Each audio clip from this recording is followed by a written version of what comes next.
sifatnya orang baik yang di Quran itu kita pelajari, lalu kita tiru. Misalnya sifatnya orang baik termasuk apa itu? Ala inna auliya Allahi la khaufun alaihim wa lahum, tidak pernah punya rasa takut, rasa gelisah, itu harus kita tiru. Karena kalau kita punya rasa gelisah itu biasanya lama-lama agak ridho, bek kodok, kodar. Itu kudu ceria. Lu kalau sebagai manusia sering susah, tapi saya paksa, susah itu saya hilangkan. Karena kalau saya rasakan susah terus, lama-lama saya agak ridho, bek kodok, kodar. Makanya saya paksa, seneng tak paksa. Sesuai kulino. Nganti kalau saat ini rasa susah. Di muridku rasa jelas sudah susah. Sangking apa? Lagi kan susah. Aku di murid wakil, tua pikir tak serat jelas. Goblok cara aku kayak gini. Ora usah ngono. Zaman akhir ono wong ngaji go kitab wis hebat. Ono ngrungokno ngaji wis hebat. Ono ora paham tekone majelis wis hebat. Lah nek paham teko kan wajar, kira paham kok teko kan luar biasa. Nak ono penikmat ngaji paham biasa, ini gak paham kok teko. Wae guyu iso. Guyu hebat itu, hebat. Nah ono menteri dilantik guyu wajar, ora menteri rapo kok guyu. Iku kemungkinane loro, saking waline saking gedenge semua. Pokoke seneng ibadah. Mergo sifate wali iku la khaufun alaihim walam, ndak ada rasa takut, ndak ada rasa susah. Loh, kalau sebagai manusia kadang ya khawatir, so anakku nasib piye, putuku nasib piye. Tapi aku ngereling, saya ada ya karena Allah, dan saya punya rezeki karena Allah. Orang lain di sana banyak orang kaya, padahal gak anakku. Berarti yang menciptakan kaya itu tidak saya.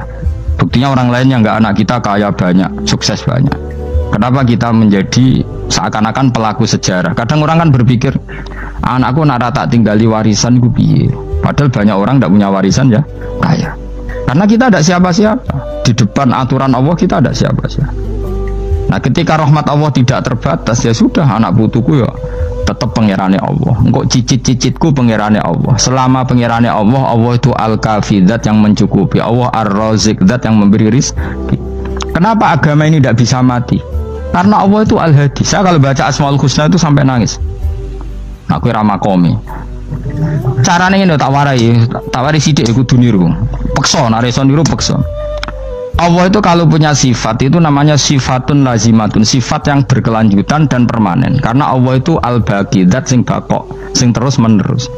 Ketika Allah mensifati dirinya ar-razik, zat yang memberi rizki, maka mulai Nabi Adam sampai kiamat orang akan dapat rizki. Karena yang punya sifat itu Allah, bukan Menteri Keuangan. Ketika Allah mensifati dirinya al-hadi yang memberi petunjuk, maka agama ini pernah ditinggal akramun nas, khairun nas itu Rasulullah, pernah ditinggal sahabat khairul qurun, pernah ditinggal wali songo. Saiki agama dicekel mudin, katakan dicekel kemenak sing ngurusi agama mergo digaji, dicekel mubalek sing ngomong buanter agama mergo salami template, tetep mlaku. Padahal sing nggawa ora ono sing ideal. Utawa dicekel wong ikhlas ngene iki, tapi wis ngene-ngene iki wae. Tapi agama tetap jalan karena Allah al-hadi yang memberi petunjuk itu Allah. Jika apapun kasusnya dunia ini agama tetap jalan. Fa inna wa ta'ala wasofa dzatahu bi annahu al-hadi, karena Allah mensifati dirinya saya ini al-hadi, penunjuk jalan. Jika di Amerika ada orang hidayah, di Hollywood ada, di Bali itu punya banyak santri. Orang Bali bisa maca muin khusyuk era karo orang Bali bedina ora mutu. Khusyuk era karuan, kadang mau gunung kidul atau roh utuh ora khusyuk ya. Lho mergo pangeran ra iso diatur. Oh di santri Bali tiap romo itu astagfirullah. Pinggire wong ping pirang astagfirullah wong pinggire. Sing mau gunung kidul dolan Bali. Sebelum ngelek bojoku tok. Mulane ana guyon ana wong haji nangis ning multazam to kan apa ke nangis. Dene ning Gunung Kidul kan rata orang ayu bareng ning kono. Wong Pakistan, wong Turki ayu dene nangis jebule sing elek bojoku tok. Langsung kowe kan nangis dosamu dul jebule. Jebule gak nangis dosane nyesal dene. Ngomong iku dibenero tangga-tangga ning anjen kabeh wong Indonesia. Saya ayu ning Indonesia ndak nganti sepiro. Jebule sing elek wong Indonesia tok. Lho malah sak Indonesia ndak kepelek kabeh. Ra wong Turki, ra wong Uzbek kan wayu-wayu. Sing wedok akhire krungu. Kabeh yo ganteng, sing elek yo kowe tok. Enak e darani sing elek sing wedok. Rumangsamu sing elek sing wedok tok, sing lanang yo. Elek. Enak e. Makanya haji itu pangeran ngeling nang haji apa? Faman farada fihinnal hajja fala rafatha wala fusuqa wala jidala fil hajj. Haji nya ibadah sing didesain pangeran ku aneh. Wong ibadah kon khusyuk. Ning haji lanang wedok mesti kumpul. Sak soleh-soleh wong mesti kumpul. Karena harus ke Ka'bah. Tawaf ifadah itu wajib bagi lelaki dan perempuan. Akhirnya tawaf itu kumpul lanang wedok. Ora ana ibadah sing gelem ra gelem kumpul kaya haji. Nah sholat kan kadang jadi kayak satir. Nah ya sholat kan partai-partainan. Nah model sitoke wong wedok go guri sing lanang go ngarep. Ana sing model samping. Hadisnya coba takokno, hadisnya kebutuhan niku mau. Aneh-aneh sebelum sholatnya sampai takokno. Mana ada hadisnya perempuan di samping? Zaman Nabi itu di belakang. Sing jari sing sitoke. Mana ada dalil kalau Nabi mewajibkan? Kan Nabi hanya melakukan, tidak mengatakan harus. Harus saya bantah-bantahan bodoh ngangguri rabar. Kulo kan sering takoki, nek cara jenengan sebuti kesa aku ora pangeran, aku ngukumi ora ono gunane. Mbok jangan-jangan aku fanatik dibeli pangeran ra apa-apa. Oh ribet. Tapi haji itu unik. Normalnya perempuan dalam mazhab Syafi'i itu kan cadaran. Tapi kalau di Indonesia dianggap macam-macam kan selalu cadaran. Tapi haji justru perempuan itu nggak boleh menutup wajah. Aneh. Wong mau ketemu lelaki malah aturannya nggak boleh nutup wajah. Orang ikhram tuh perempuan boleh nggak nutup wajah? Nggak boleh. Kayak apa pangeran uji nyali? Leo karuan. Rai-rai Indonesia roy wong pesek ndek. Terus ketemu wong Uzbek wayu wajib buka wajah. Lho kula dikonco kiai Gus kula niku meh kecelakaan tak takoki apa. Dene niku berusaha ngambung Hajar Aswad. Pas sampe ngambung, pas cah Pakistan wayu pas ngambung. Kiai tenan niku. Cara kula ngambung Gus gak kena waktu. Sesek. Oleh mendingan pangeran oleh beda wong jadi. Ini bedane pas ning Hajar Aswad. Lagi pangeran oleh gocol kanjen ngono fala rofasa wala fusuqa wala jidal fil had. Fi iku dhorof. Jadi potensi ngambung wong wedok iku ya fil haji ing dalem haji. Potensi ngeluh ke bojo elek ya fil haji. Mulane kesunatane Indonesia harus kaji bareng bojo perkara yakin. Wes, tetap sadar ini. Mas artis Indonesia ambek bakul kebab ning Turki ayo. Artis Indonesia ambek bakul kebab Turki. Ayo di. Ayo bakul kebab. Tapi sing lanang ya padha lho iku. Wong Turki kula nate dolan teng tiang teng toko Turki iku penjagane lanang-lanang guanteng. Ning Indonesia jelas dadi artis. Terima pembantu. Manjan irunge bener, jedesane bener kabeh. Nah, tapi kena ning Gunung Kidul kan rombong Gunung Kidul iki masalahnya kayak kaji. Terus do nangis tak takoki masa aku wedi pangeran jebule ngenes. Jadi pangeran ku unik, beda wong unik. Wong haji ku ibadah sakral, justru perempuan itu wajib buka wajah. Nggak usah aneh. Terus pangeran ngono kersane. Mulane faman faradu fi innal hajja fala rafatha wala fusuqa wala jidala fil hajj. Syarat haji itu nak kemen ditampa jangan melakukan kefasikan fil haji saat di dalam haji. Sekarang saya mau ngaji Sahih Muslim tentang Mi'raj. Dari sekian cerita Mi'raj yang mungkin jarang disebutkan adalah riwayat di Sahih Muslim, di kitab saya halaman 83 saya baca.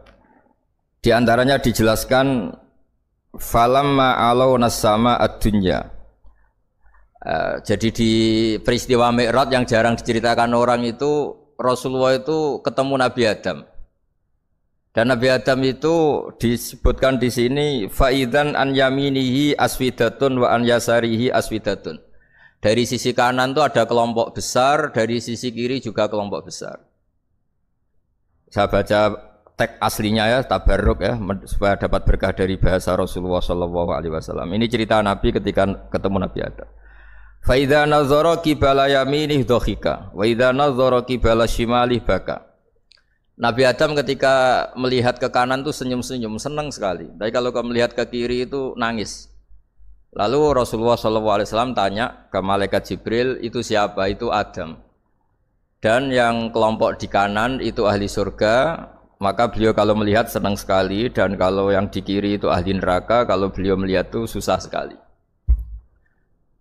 Artinya apa? Betapa susahnya jadi Nabi Adam itu. Jadi kalau misalnya ada koruptor ketangkep gitu ya, yang nangkep ya cucunya, yang ditangkep juga cucunya. Kalau kita punya anak 10 itu, terus yang satu misalnya nyuri milik temannya, milik saudaranya itu, sing naboi ya anaknya, yang ditaboi juga anaknya. Kayak apa tersiksanya seorang Nabi Adam? Karena nggak punya pilihan, pasti dari sekian kasus dolim dan mazlum, yang mendolimi maupun yang didolimi itu pasti anak cucunya. Jadi betapa susahnya seorang Nabi Adam. Jadi termasuk kearifan kita sebagai manusia itu belajar dari takdir yang kita hadapi, yaitu keterbatasan kita sebagai manusia. Kita harus bisa ngelola kegagalan, terima kodok kodar.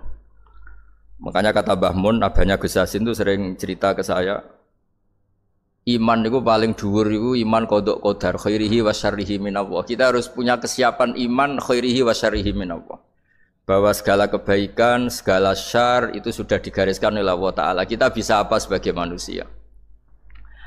Jadi pertama Nabi Muhammad ketemu di as-sama idunya, langit paling dekat, itu ketemu Nabi Adam dengan kondisi seperti tadi. Kalau melihat ke kanan itu senyum, karena itu anak-anak beliau, turunan beliau yang ahli surga. Kalau melihat ke kiri itu nangis, karena itu cucu beliau yang ditakdir tidak jadi orang baik. Artinya kalau ada peristiwa sosial apa saja, yang satu zalim, yang satu mazlum, atau yang satu benar, yang satu salah, atau sama-sama benar tapi salah paham, itu semua adalah cucu Nabi Adam alaihi salam, dan itu membuat beliau kadang-kadang dohika, kadang-kadang senyum, kadang-kadang baka, kadang-kadang nangis. Jadi itu yang menjadikan tambahnya arifnya Rasulullah Shallallahu Alaihi Wasallam. Saya teruskan. Qultu ya Jibril man hadza qala hadza Adam wa hadhil aswida an yamini wa an shimali nasamu bani fa ahlul yamin ahlul jannah wal aswida allati an shimali ahlun nar fa idza nazara qibala yamini dhahika wa idza nazara qibala shimalihi baka. Itu seperti misalnya kita punya anak 5, yang satu sukses jadi profesor doktor atau jadi orang alim, yang satu sekolah saja agak naik, misalnya sudah agak naik, ngentekno dunya itu nghabiskan harta itu kan. Tapi barokahnya itu mungkin kita mau jadi sombong tidak jadi gitu, karena punya anak yang enggak sukses. Mungkin barokahnya punya anak enggak sukses itu meredam keangkuhan kita, terus kita menjadi orang yang sopan dengan tetangga, dengan orang lain karena dipaksa punya hal-hal yang seperti itu. Jadi semua yang ditakdir Allah kalau kita ridho itu pasti baik. Karena ya kata yang ngarang kitab hikam itu, orang tawaduk itu kalau dinasihati pakai teks saja tidak cukup. Kalau punya utang itu tawaduk sendiri gitu, guyonannya orang-orang kiai gitu. Ada orang sombong, supaya ada sombong kalau dia ketemu orang yang ngutangin itu pasti sopan sendiri. Jadi kalau dinasihati suruh sopan susah, tapi kalau ketemu orang yang ngutangin atau ketemu orang yang dia butuh pasti dengan sendirinya sopan sendiri. Atau ketemu orang yang menjadikan anaknya dapat pekerjaan, menjadikan keluarganya dapat job pekerjaan, pasti dia sopan sendiri karena utang jasa. Nah kalau kita pasti sopan sama orang yang ngutangi kita, yang menolong kita, apalagi dengan Allah Ta'ala yang semua yang kita pakai pasti dari Allah Ta'ala. Dengan demikian sudah keharusan kita sangat-sangat sopan pada Allah Ta'ala. Yang implementasinya dengan sujud dan dengan sholat, itu juga yang dibawa dari hasil Mi'raj. Ini saya baca teksnya ya, saya tadi jam 9 baca Bukhari di Kudus sama beberapa habaib, Alhamdulillah. Sekarang saya teruskan dengan Sahih Muslim. Termasuk kitab 6 yang paling dipakai ahli sunnah itu Al-Kutubus Sittah, yang paling pokok itu adalah Bukhari Muslim. Terus kemudian naik-naik terus ketemu Marartu bi Musa alaihi salam. Ini nabinya Bani Israel. Saya kemudian ketemu dengan Nabi Musa alaihi salam. Nabi Musa itu nabinya Bani Israel. Jadi orang Bani Israel itu bawaannya itu protes. Protes itu komplain. Ketika makomnya beliau dilewati Rasulullah SAW, kelas beliau sebagai nabi, beliau nangis. Ketika nangis ditanya, "Ma yubkika, kenapa engkau nangis ya Musa?" Terus ini saya baca supaya seperti teksnya. Kata Nabi Musa, "Rabbi hadza ghulamun ba'astahu ba'di, yadkhulu min ummatihi al-jannata aktsaru mimma yadkhulu min ummati." Ini lelaki atau nabi, nabi junior, nabi yang datangnya setelah saya, mestinya senior saya.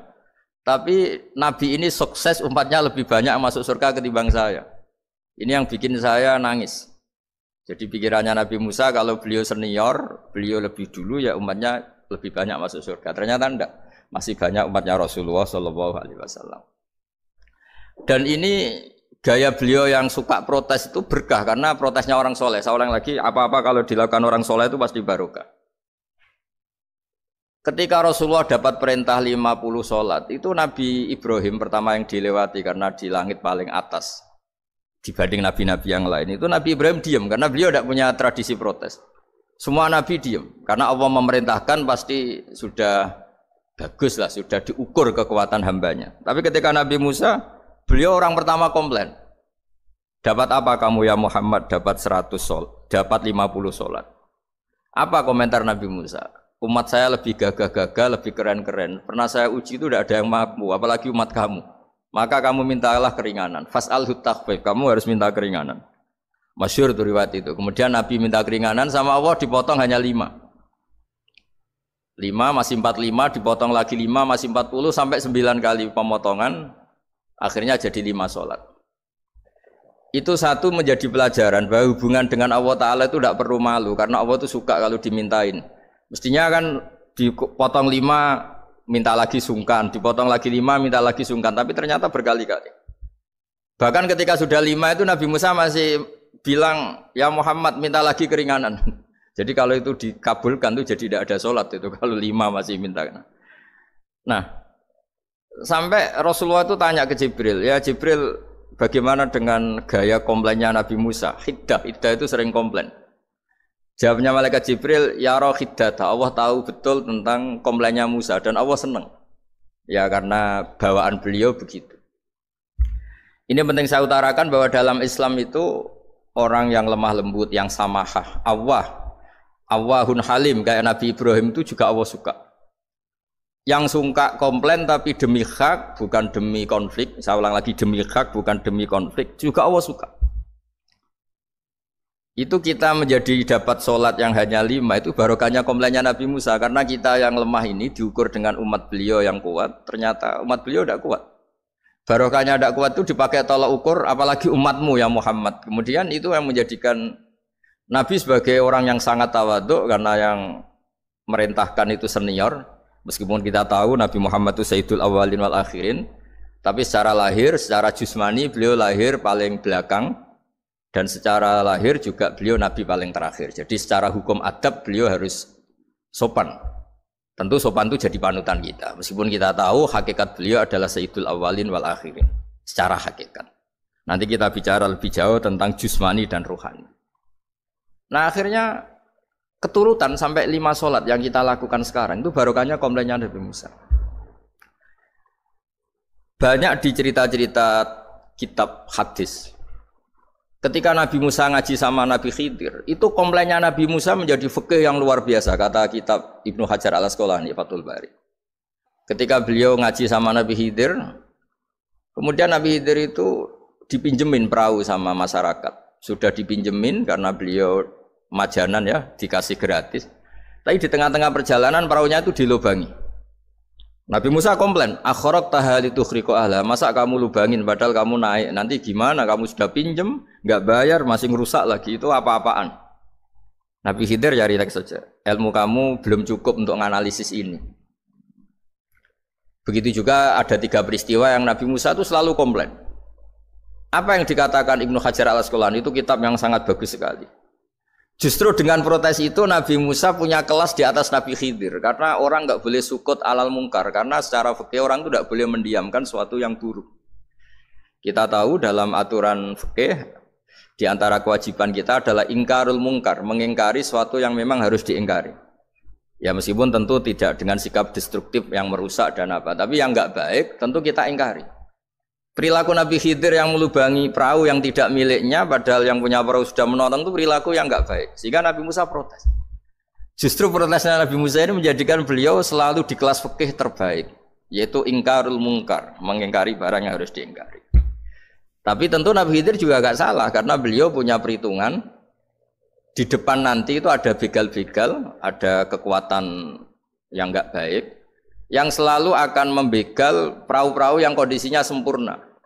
Nabi Khidir punya perhitungan kalau ibarat mobil ini spionnya kok enggak dipecah, enggak diambil, itu termasuk mobil bagus pasti digarong. Tapi gara-gara spionnya dipecah dulu sama Nabi Khidir, terus depannya dilumuri apa supaya agak menarik, ini selamat. Jadi perhitungannya Nabi Khidir, wa kana wara'uhum maliku ya'khudhu kulla safinatin ghusba. Di beberapa tafsir diartikan safinah ay sholihah, karena di depannya nanti akan ketemu orang-orang yang dolim yang selalu ngambil perahu-perahu yang bagus. Caranya gimana supaya perahu itu gak diambil? Ya karena mereka hanya ngambil yang bagus, ya dirusak dulu supaya gak bagus. Kalau ya gak bagus nanti lolos dari garong tadi, dari pengambilan secara dolim tadi. Jadi Nabi Khidir gak salah karena ada visi seperti itu. Nabi Musa protes juga gak salah karena memang tugasnya fikih itu ingkarul mungkar, mengingkari barang yang memang gak benar. Nah, di sini seperti yang dikatakan Gus Yassin, kita harus bisa ngelola perbedaan, ngelola beda sudut pandang dan sebagainya. Sehingga kita selalu dapat nikmat Allah Ta'ala, wa allafa baina qulubihim, nikmat yang kita asik, kita hidup asik, nyaman. Doa-doa bapak-bapak saya, guru-guru kita sering ijazahi setiap ketemu teman atau keluarga disuruh berdoa, Allahumma alif baina qulubina wa aslih dzata bainina. Semoga hubungan kita dengan orang lain itu baik-baik saja dan semua konflik kita dibenahi oleh Allah Subhanahu wa taala. Karena kita tidak pernah tahu ya, kita miskin kadang dianggap problem karena takut membebani tetangga. Tapi kita kaya juga kadang dianggap problem karena orang lain takut kalah dengan kita. Kita tidak pernah tahu cara pandang orang lain. Jadi kadang-kadang kita menang gitu, sama yang senang dikira kita pemikir serius gitu. Tapi sama yang nggak senang dikira kita merengut. Kita guyon, kata yang senang itu luar biasa. Kita dianggap orang yang ceria. Bagi yang nggak senang dianggap arogan. Jadi kita tidak pernah bisa ngelola pikiran orang lain. Nah, barokahnya rahmat Allah yang tidak terbatas kita seperti ini. Dan itu digambarkan oleh Allah Ta'ala ketika ketemu antar Nabi itu. Cara pandang ya beda-beda. Nabi Ibrahim itu kalau melihat orang yang enggak benar, itu ya ngendikannya, faman tabi'ani fa innahu minni, wa man asani fa innaka ghafurur rahim. Ya Allah, yang ikut saya ya karuan kelompok saya, yang tidak ikut saya semoga engkau banyak mengampuni mereka. Nabi Nuh beda sekali cara pandang. Nabi Isa ubudiyah murni. Ketika melihat orang yang enggak benar, beliau tidak ngambil sikap. Beliau ngendikan intu adzibhum fa innahum ibadu. Kalau engkau siksa nggih monggo Gusti, wong itu hamba-hamba jenengan, itu terserah jenengan. Wa in taghfir lahum, kalau engkau ampuni nggih monggo, jenengan yang punya pertimbangan lebih bijak. Dan itu yang dalam banyak hadis ketika Rasulullah SAW melihat umatnya di akhir zaman yang macam-macam, Nabi ngambil sikap kayak sikapnya Nabi Isa. Sebagian riwayat Nabi mengatakan fa'aqulu kama qalal abdus sholeh. Saya akan ngambil sikap kayak sikapnya al-abdus soleh. Di hadis itu diredaksikan, yaitu dengan redaksi intu adzibhum fa innahum ibaduk wa in taghfir lahum fa innaka antal azizul hakim. Ya, saya teruskan. Kemudian akhirnya Rasulullah SAW sampai ke Sidratil Muntaha. Wa ra'aitu Ibrahim alaihi salam wa ana asbahu waladih bih. Ketika ketemu Nabi Ibrahim, hubungan Rasulullah itu sangat emosional. Beliau yang pertama diceritakan, saya ketika ketemu Nabi Ibrahim itu senang sekali. Karena ternyata saya ini cucu beliau, turunan beliau yang paling mirip beliau. Jadi ini unik, dari sekian peristiwa besar, peristiwa langit, kemudian Nabi ada hubungan emosional yang luar biasa ketika ketemu Nabi Ibrahim. Pertama yang dikatakan Nabi, wa ana asbahu waladihi. Saya adalah cucu yang paling mirip beliau. Dan ini kita tahu akhirnya di semua syariat kita istilah resminya itu anit tabi millata Ibrahim hanifa. Di istilah resmi agama kita millata abikum Ibrahim, agama leluhur kamu Ibrahim. Kita ketika baca sholawat Allahumma sholli ala sayyidina Muhammad, terusannya juga kama shollaita ala sayyidina Ibrahim wa ala ali Ibrahim. Dan seterusnya dan seterusnya. Kemudian yang terakhir saya cerita secara akidah Ahlussunnah wal Jamaah yang dianut oleh Imam Asy'ari dan Maturidi. Meskipun secara lahir itu Nabi ngalami pertemuan dengan Allah di Sidratil Muntaha, tapi tetap saja kita cara pandang bahwa Allah Ta'ala itu mukhalafatul hawadis. Allah tidak bisa kamu andekan di satu tempat terus ngalami hal-hal yang kita alami sebagai makhluk. Sebab itu sirinya kenapa di surat Isra dimulai dari subhanalladzi. Allah tetap maha suci. Maha suci itu artinya terbebas dari yang kita alami. Allah selalu mukhalafatul hawadis. Allah la yahtaju ila makarin. Allah tidak butuh tempat. Allah tidak butuh waktu. Allah tidak butuh semua. Karena Allah itu qayyum. Allah itu qiyamuhu binafsihi, berdiri sendiri. Allah tidak butuh aras. Allah tidak butuh kursi. Tapi eksistensi kursi yang butuh Allah. Allah tidak butuh aras, tidak butuh kursi, tidak butuh langit. Semuanya itu berdiri karena Allah. Bukan sebaliknya Allah berdiri di atas semuanya. Sehingga kita mulai kecil diajari Allah itu siapa? Al-Qayyum. Kalau bahasa kita qiyamuhu binafsi. Selalu berdiri sendiri dan Allah itu Al-Ghaniyul Mutlaq. Enggak butuh yang lain. Di sini pentingnya selalu Nabi ngendikan subhanallah subhanallah, wiridanya tetap Allah itu maha suci, Allah maha besar, Allah maha agung, dan keagungannya diantara ditandai dia punya sifat yang tidak sifat kita, dia punya keabadian yang tidak bisa kita miliki, dia punya semuanya yang tidak kita miliki. Itu sebab itu dimulai subhanalladzi asra bi abdi lailam minal masjidil haram. Jadi kata subhana ini maha suci itu maha suci dari tempat, dari waktu, dari apa saja. Meskipun Allah punya adat, punya sunnah, memperlakukan hambanya itu dengan logika atau bayangan yang dibayangkan seorang hambanya. Sehingga seakan-akan kita ini ya ketemu, seakan-akan kita bisa ini melihat. Sehingga di surga disebut kita ini melihat Allah. Tapi semua ahli sunnah mengatakan, tapi kamu melihat Allah itu tetap saja bila kaifin walan khisorin. Tidak bisa terus menciri. Menciri itu bisa membatasi sifatnya Allah itu begini-begini, tidak bisa. Tetap Allah itu la tudrikul absar wa huwa yudrikul absar. Tapi kita bisa disebut melihat dengan kemakhlukan kita yang profan di surga disebut melihat. Tapi bukan melihat yang kayak kita melihat antar makhluk yang terus bisa apa itu cerita detail, cerita spesifik, cerita apa tidak bisa. Tetap la tudrikul absar. Ini hebatnya ulama-ulama kita selalu cerita Mi'raj, cerita nazar ila wa fil jannah, melihat Allah di surga. Tapi bersamaan dengan itu selalu cerita Allah itu mukhalafatul hawadis, Allah itu laisa kamislihi syai'un. Jadi terima kasih Gajang utamanya pada Gus Yasin dan yang membantu semuanya. Barokahnya kita ketemu bisa ngaji, supaya barokah saya baca teks aslinya di Hadisil Isra, karena tadi saya jam 9 sudah baca Bukhari. Ini supaya dapat berkah saya ini baca Sahih Muslim. Sekian dan semoga barokah. Assalamualaikum warahmatullahi wabarakatuh.